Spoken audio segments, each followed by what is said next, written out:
llamaría mi crónica como un cuento sobre la traición a la esperanza que surgió con el deshielo.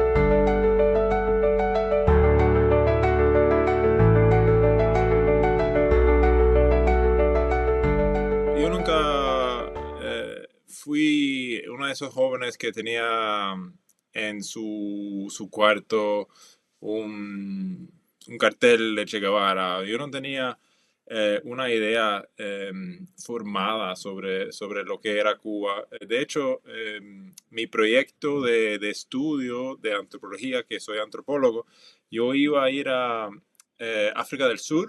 Tenía un proyecto financiado ahí para mi doctorado y estaba a punto de irme. Pero yo tengo familia en México y pasé un fin de año en México en el 2014.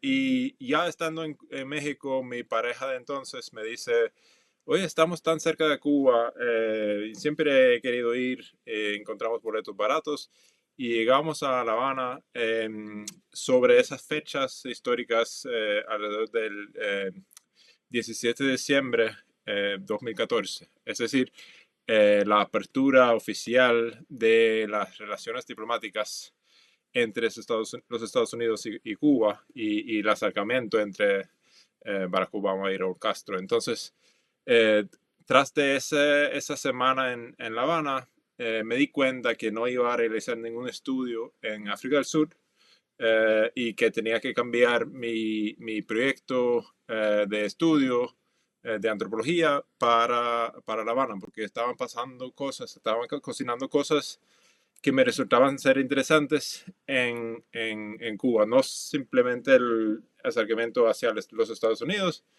sino también las reformas internas, las llamadas actualizaciones del modelo económico, que así lo llamaban los jefes de Estado. Entonces, eh, por ese motivo me decidí irme y me permitieron en mi universidad cambiar de tema y se me ocurrió muchas cosas en el camino, entre ellos la mala idea de comprar un carro viejo.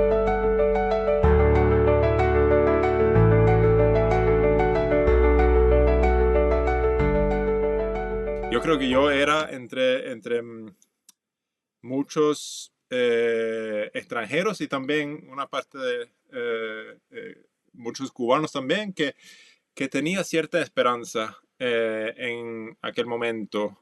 A partir del 2014, 15, 16, la llegada de Obama con su familia, con su esposa, con su suegra, que aparece los noticieros, que va a participar en Pánfilo, que llega un montón de personajes mundiales a Cuba. Pero yo tenía la sensación de que siempre había como una fricción entre el pueblo cubano y la visión de esta afuera. Y yo creo que los primeros de darse cuenta que no iba a transformarse de la manera en que quería el pueblo, cambios reales se plantean como cambios que se alivia la lucha cubana. Eso siempre estaba más claro en la mente de mis amigos en la esquina que entre los periodistas y escritores y cineastas, etcétera, que vinieron desde afuera. Porque yo me acuerdo incluso cuando vino Obama, había una idea global de que ahora es el momento de esperanza en Cuba. Y me acuerdo que yo andaba por las calles, incluso trabajaba en una feria yo en La Habana y preguntando, ay, mira, ahora viene Obama, ¿qué piensas tú sobre los cambios? Y hay un tipo que mira hacia el techo de la feria, del mercado donde trabajaba y señala a un pedacito del techo que estaba como cayendo y me dice, ¿qué cambio? No, yo no veo ningún cambio. O sea, aquí está Obama con su carro y tremendo brete, pero no lo veo. Lo que veo es lo que está puesto, lo que sigue, los órganos de represión, la lucha económica, la falta de acceso a cosas básicas, etcétera, etcétera. Entonces, mi proceso fue como tratar de escuchar y ponerme oreja lo más cerca al suelo que podía para entender ese sentimiento de que estamos trancados. Y el libro narra un poco ese proceso y ese cambio en mí. Cómo poco a poco me daba cuenta de que no iba a ser un cambio como habíamos esperado.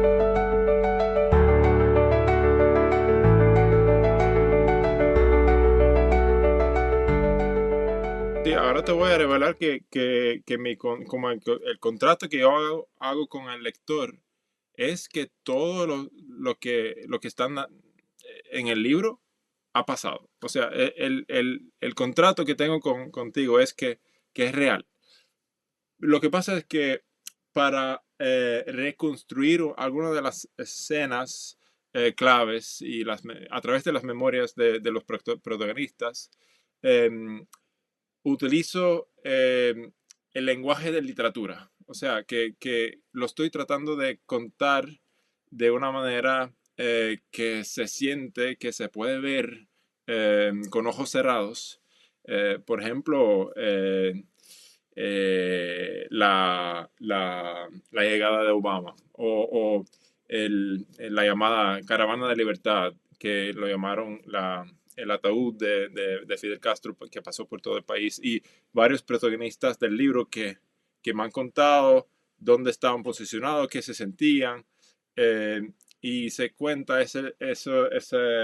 esos momentos históricos a través de esos personajes, tres personajes eh, reales, y entonces lo veo como una manera de tratar de contar la historia desde abajo, tratar de llenar la imagen de Cuba con historias reales y sobre todo, obviamente, ese experimento literario antropológico que hice, que era comprar un vehículo, un carro viejo y empezar a tratar de sacar la licencia, sacar el patente, colaborar con mecánicos, toda una serie de cosas que hay que inventar y hacer para abrir un pequeño negocio y empezar a botear.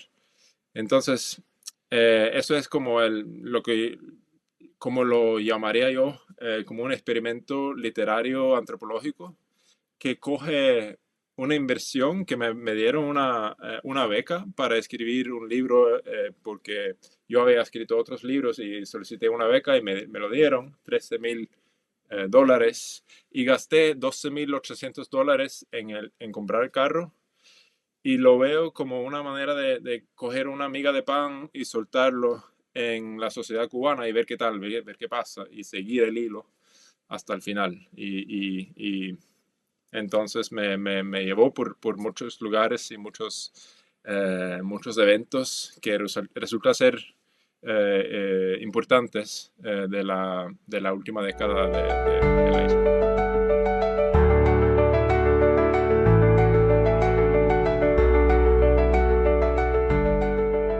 Yo llamaría mi crónica como un cuento sobre la traición a la esperanza que surgió con el deshielo.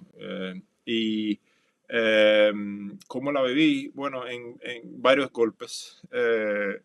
Yo era, como todo el mundo, uno de esos escritores que llegaban a Cuba con ojos enamorados y encantados por conocer y vivir, tratar de rodearme en las mismas circunstancias como lo vivían y rodeaban los cubanos.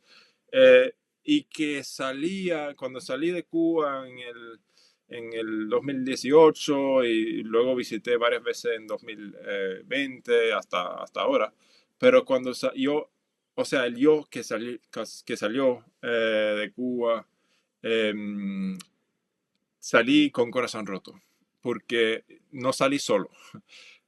Hay personajes muy claves del libro que también eh, terminan fuera del país, y como miles y millones de cubanos, sobre todo en los últimos 4 años. Y entonces fueron varios golpes, uno muy concreto cuando me di cuenta que había dejado dos de mis mejores amigos en Cuba al aeropuerto, porque yo boteaba y los dejé en el aeropuerto de José Martí, y iban a tirar un viaje corto para una conferencia. Y nos despedimos y yo dije, no, y me entró como una idea de que estaba cocinando algo, aunque salieron con poco equipaje, pero después de como 2 semanas, 3 semanas, me di cuenta que se habían desaparecido de las redes, y me di cuenta al final que esos dos personajes no iban a volver a Cuba porque habían pasado amenazas y fuertes hacia su seguridad y su familia que no me habían contado. Entonces, me acuerdo que en ese momento, cuando me di cuenta que mis dos mejores amigos casi en Cuba habían salido eh, con miedo, me acuerdo que me senté en el balcón mirando hacia el mar y pensando que eso es una historia más oscuro, más oscura que lo que había imaginado o pensado.